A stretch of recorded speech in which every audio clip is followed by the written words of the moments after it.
Hello and welcome to Good Day Street Talk. Antwan Lewis reporting. Here's what we're working on today, everybody, as businesses continue to regain their footing amidst the further economic uncertainty. Entrepreneur and advocate Lashina Clark is sharing her own experiences of financial challenges, and she's teaming up with United Way of New York City to help them out. Then later, celebrating 70 years of supporting, empowering, and addressing the challenges of the Washington Heights, Inwood, and Hamilton Heights areas of Upper Manhattan. The organization Community League of the Heights is not slowing down. But first, we're going to start with the world of politics, and suffice it to say, I'll go there. How did we become so divided?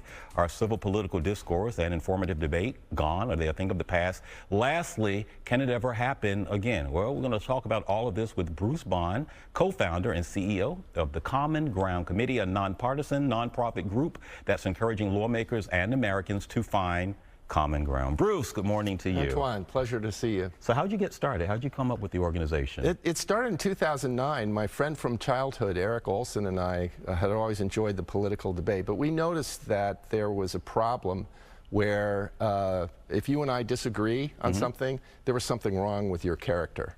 And it was no longer just about disagreement. And we just thought, maybe there's something we could do about this. And so we got Common Ground Committee started, and a year later did our first event, actually a little less than that, and 18 events after that, a podcast series, and here we are. You said 18 events. Just tell me about the types of events. In-person, convention type things? Public forums where we bring folks from either side of a partisan issue, if you will, politically charged issue, and we get them on stage in front of either a live audience or in a webinar, which is what we did during the pandemic. They have a discussion that focuses more on where they may find agreement and where they can work out from solutions, as opposed to try to win the classic debate to show that their side is right and the other's wrong. The guests that you bring on, are these candidates running for office or just everyday Americans like you and me? Well, it's a variety. So mostly they're people you'd know. So, for example, we did an event on America's role in the world with Condoleezza Rice and John Kerry. We did an event recently with Chris Murphy of Connecticut and Will Hurd of Texas on guns. So the odds are high you've heard of the people that have appeared in our forums. So when we talk about the current climate, let's just say it's not nice. Yeah.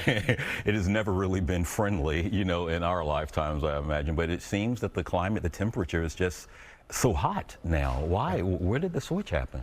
Well, it started a long time ago, and it's, to be fair, this is not the first time our country has gone through something like this. There are things that have made it more challenging, though, things like social media, where there's a lot more heat there.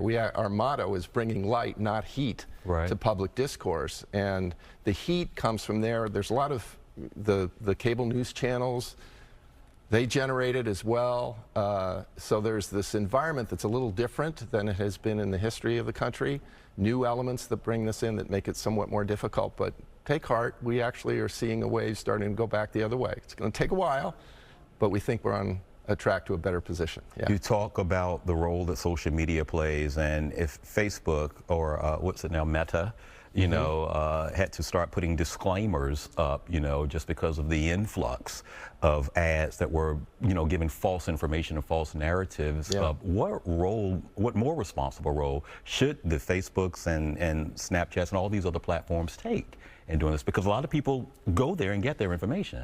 Well, I think what I'd like to see them do, and I'll just speak for myself, this is not a position that our organization has necessarily, but I'd like to see them call out the folks that are doing it right. So, for example, folks that are bringing light as opposed to heat, maybe they get a green check instead of a blue check next to their name, and develop, you know, influencers in that way. Call out the places where it's working well. I personally think that's the best thing to do because it's pretty clear. It's still a little bit fuzzy, but much clearer. You know who the people are out there that are making a contribution as opposed to beating others up. When you and Mr. Olson founded this, was there one event that kind of sparked you, motivated you? Yeah, there was actually, and it was the election of President Obama. This is the first year, 2009, and we just noticed there was just a lot more heat going on, and it had to do with the new president and the view that the other side was going to work hard to make sure that he was a one-term president, and that didn't feel right to us. Even though putting the cards on the table, just personally, Eric and I both lean right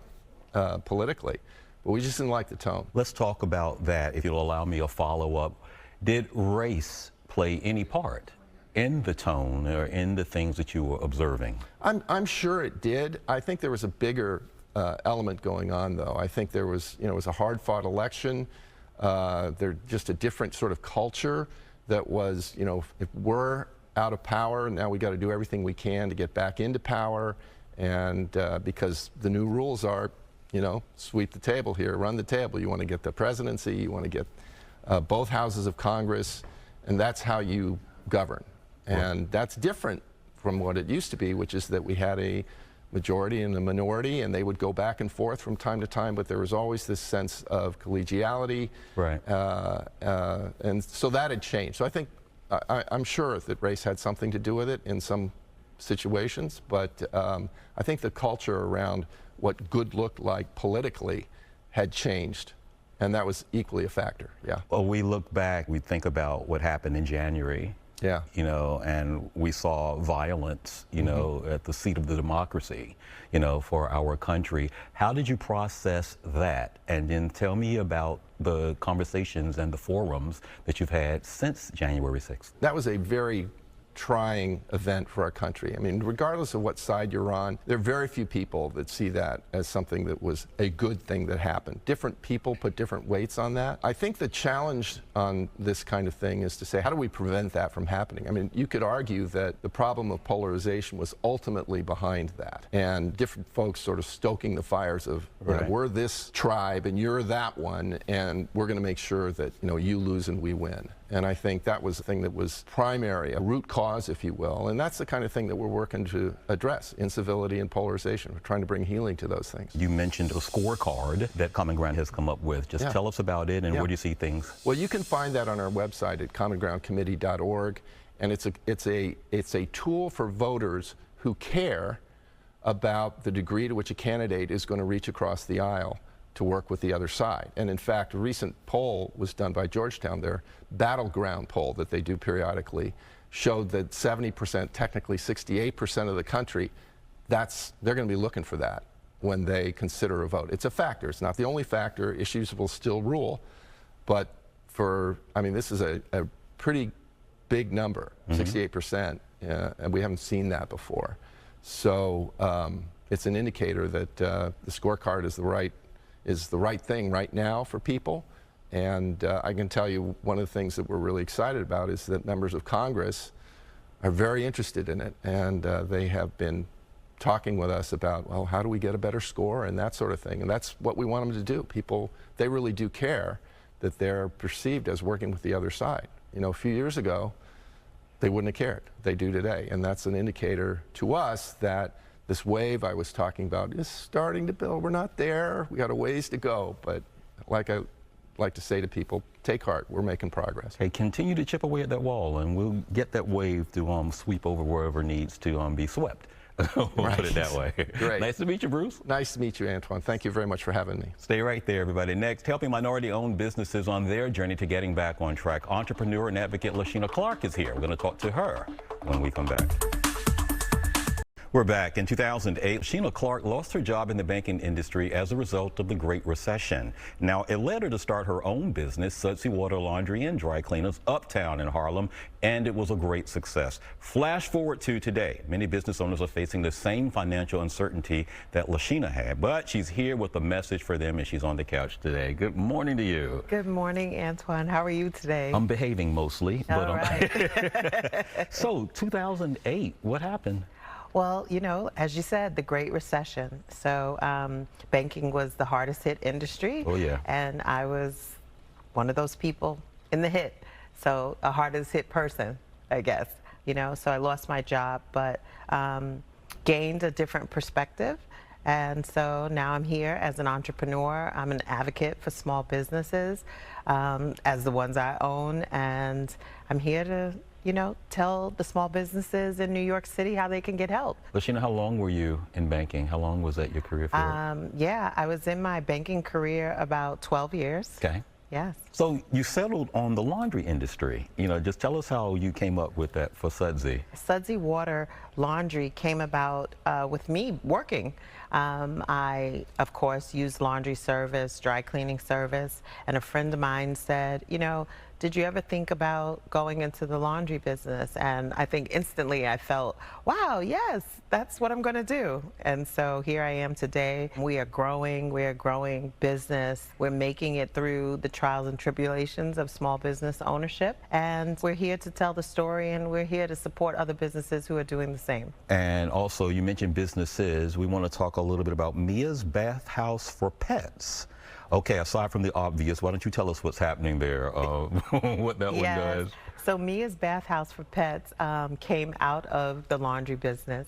So my family, we're always been pet owners, and we love dogs and animals, and so we have a great love for that. So my sister said to me, why don't we do something for animals now? And so we started Mia's Bathhouse for Pets. So it's a self-serve dog wash, like as if you're coming to self-serve and wash your laundry. So we have a machine. You put the dog in, the machine, it's sitting in there. You spray it, wash it, shampoo it, blow dry it, condition it, and blow dry it. The pet owners come in and do this? Yes, pet owners come in and do that themselves. So we call it back-saving work and also bathroom cleaning work, because dogs shake their hair after you bathe them. And we started out with just the self-serve wash portion, and then we moved into grooming services as well. We have a small retail boutique, but that is what we do at Mia's. You've been having conversations with a lot of business owners, and we certainly know, how our community suffered, because of the pandemic. What are they saying? Because everyone's trying to get back, whatever industry it is, restaurants, all of them, laundry. What are you hearing? So, well, what we're really hearing is it's day one for most businesses. Right? I would sum it up to say it's like the first day we opened. All over again. So you're beginning again. And what did that beginning look like? You had to market to customers. You had to find people to come into your business. You had to offer things that people wanted. But all of those things have changed since the pandemic, right? Mm-hmm. Everyone was home. Everyone is doing business and things quite differently than they were pre-pandemic. For me, we had professionals who did dry cleaning service, every week, and now people are working from home, and it's the same thing for restaurants. It's the same thing for bars. People still feel a little wary about sitting next to people, like maybe at the local pub. We don't know. Right. We're unaware of what things like COVID or the message that pandemic brings to others. We're unaware of how the person next to us sitting feels. So, we're challenged, and we're going through those changes. Tell us about the partnership with United Way of New York City. Wow. So during the pandemic, the United Way created this thing, Together We Thrive, New York City, to help small Black-owned businesses to see we're the hardest hit in the city of New York. We've tried to come together, and United Way have put this situation together, so I want all businesses to do. My business, I called. They are advocating for me at all frontiers of business. So marketing, finance, all of those things. So the United Way has been great to put together Together We Thrive, nyc.org. Mm-hmm. I keep saying that because I want all small business owners, whether you're a Black-owned business or not, to go and see the resources that Together We Thrive has for them. It's this great work that they're doing. They're putting a lot of time and effort into uplifting small businesses in New York City, which I always say, because I'm a New York City girl, is that's what New York is about, small business. We know that they are definitely the backbone of the economy, and with so many programs and initiatives that the city, especially under Mayor de Blasio, we're trying to initiate just to get, whether it was minority, whether it was women-owned businesses. We did a couple of stories, about programs that were there to launch them. How do they stay, how do they keep the spirits up? Because coming off of 2 years, we know the first 5 years, are the hardest, like that. So how do you make sure that they are not getting discouraged, because this is their dream, it's their passion, whether it was cooking empanadas in a kitchen or doing laundry for your neighbors, and to say, you know what, I should get paid and get me a space to do this. How do you keep them uplifted? I would say to all businesses that drive, that fire, that fever that said, I want to open this business. Tap back into those feelings, because of course it is sad. We do have those feelings of failure, or that, wow, is it all over for me? But it's not over, because the city has so many programs for small businesses, as you just mentioned. We have to tap into the resources that we have available. New York City is great in that there are lots of resources available. So we tap into that, talk to other business owners, network with other people, become encouraged, you know, and stay positive. It is going to work out. You know, it's just the hill and the valley, right? Yes. You know, in the business. So we had the Great Recession, which I'm sure many business owners were frightened then, and now they made it through all those years since that time. I think it was like, you know, 13 years. Right. And then now here we are with the pandemic, and there'll be something again, but we can stay open and we can help each other to stay open. Lashina Clark, thank you so much for stopping by with your message. And again, the website for people looking for more information. Yes, togetherwethrivenyc.org. Very nice to meet you. It was a pleasure. Thank you. Stay right there. All right, everybody, up next, celebrating 70 years of strengthening Upper Manhattan. We're going to see how the Community League of the Heights is making a difference when we return. So the Community League of the Heights, also known as CLOTH, has been looking after the Washington Heights, Hamilton Heights, and Inwood communities for, listen to this, 70 years. And Executive Director Yvonne Stinnett tells us they are just getting started. Yvonne's here. She's on the couch looking very nice in red and black. 70 years. Yes, Tell us about the inspiration years. that you all have been doing. Sure. So back in 1952, some wonderful women, black women, got together and decided they wanted to figure out how to make their community better for their families, better for their children, and they started the organization. And 70 years later, we have grown from doing recreational after-school programs, and now we offer a plethora of programs to our community. Upper Manhattan sometimes doesn't get as much attention as some of its Manhattan neighbors there.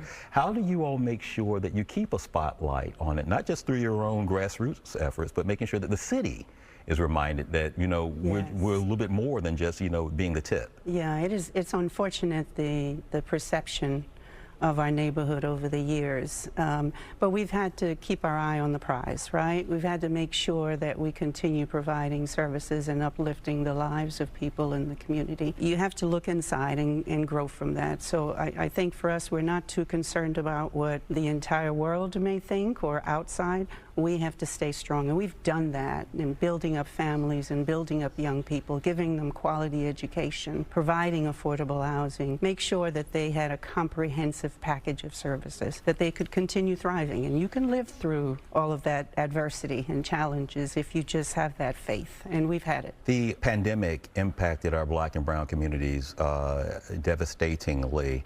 Can you talk about that? So we never closed our doors during the pandemic, because that's when we really needed to be present. We needed to be present, and we needed to continue doing the services. Our food pantry stayed open. We served over 200,000 packages from March of 2020 to December of 2020 during the height of the pandemic. Yes, ma'am. We worked with our businesses because they needed to be able to keep their doors open. Unfortunately, many of them shuttered their doors after the pandemic, but we worked with them to make sure they had PPP and they were getting some funding to keep their doors open. And then, of course, you know, just being there to let people know that they could make it through this, that it was going to be all right at the end of the day. So just personally and professionally and honestly and transparently being available for residents, I think that was really the key, to have people have faith that they were going to be able to survive that. We also know about the efforts that the city, the Department of Health took in trying to make sure that correct and truthful COVID vaccination information were reaching communities that showed resistance to taking that, which of course includes our black and brown communities. That's right. How did you all address that and letting people know that, no, you have to take this, because we're losing at one point in April of 2020, 799 people in a day? You know, education is key, right? Education, information, and information that is correct, information that is true, not falsehoods, but truth about what you're going to need to survive this. So it was a lot of interaction. In the midst of everything, it's taking the chance to go into the community and talk to people about the truth and what they really needed to survive it. So it wasn't just saying go here and take the vaccination. It was saying you need to go to preserve your health. You need to go to preserve the health of your family. So there's a lot of interactions, a lot of spreading real information that was correct to the neighborhood. Yeah. One of the other things you all do, and you mentioned, is it started with just trying to make sure that children, you know, are taken care of. Tell us about the advocacy and the work that you all do with Upper Manhattan kids. Yeah. So, you know, the organization in its inception, were the women that started the organization were women, mothers. They were mothers who cared about the future of their children. So after school programs, education programs, recreational programs, health and wellness programs, they are at the center. The child is at the center of what we do. Everything else is really surrounding that child. They need to have a place to live that is decent. They need to have quality education. They need to have food that is nutritious and will help them grow. So the child is at the center of everything that we do. Everything else is an offshoot of trying to protect that very precious life of a child. Yvonne, we know that our children are under fire. You know, oh, yes. Our violence in our community shows no age limit. You know, it can be 12 years old, it could be, doesn't matter. You know, like that doesn't matter. How are you all working to make sure that the children understand so that they can guard themselves, you know, from making a left when they should stay on the path? Mm-hmm. You know, the continuation of those after-school program, in 2006 we opened a school, Community Health Academy of the Heights. And that is a middle and high school. And in that school, we teach them not just about math and arithmetic, but about life. They're offered mentors. They're given the ability to have conversations about what's affecting them in their community. What does their travel to school look like, right? Because it doesn't start when you come into the school building. When they're leaving their home and have to traverse their neighborhoods, there are obstacles, there are challenges that are happening out there. How are they facing those challenges? What kind of support system do they have? Where is the outlet for them beyond coming to school? What does that look like? What kind of programs? So we kind of look at that child in terms of his journey throughout his life and what it's going to take to resource that life, right? In a very loving but accountable way. So all of the services that we provide focus on making sure that that life of that child is uplifted, that they're getting positive messages about who they are, what they are, about their history and their culture. But we're really celebrating the legacy and the history that we have been able to create for 70 years. We're very proud of it. We want to make sure that it continues, though, because we want to make sure that we can continue providing all these services on infinitum. Nice to meet you. It's a pleasure to have met you. You should write a book. Yeah. That's going to do it for today's show, everybody. Thank you so much for joining us. For all of us here at Fox 5, I'm Antwan Lewis. Thanks for the company. We'll see you next time. More Street Talk.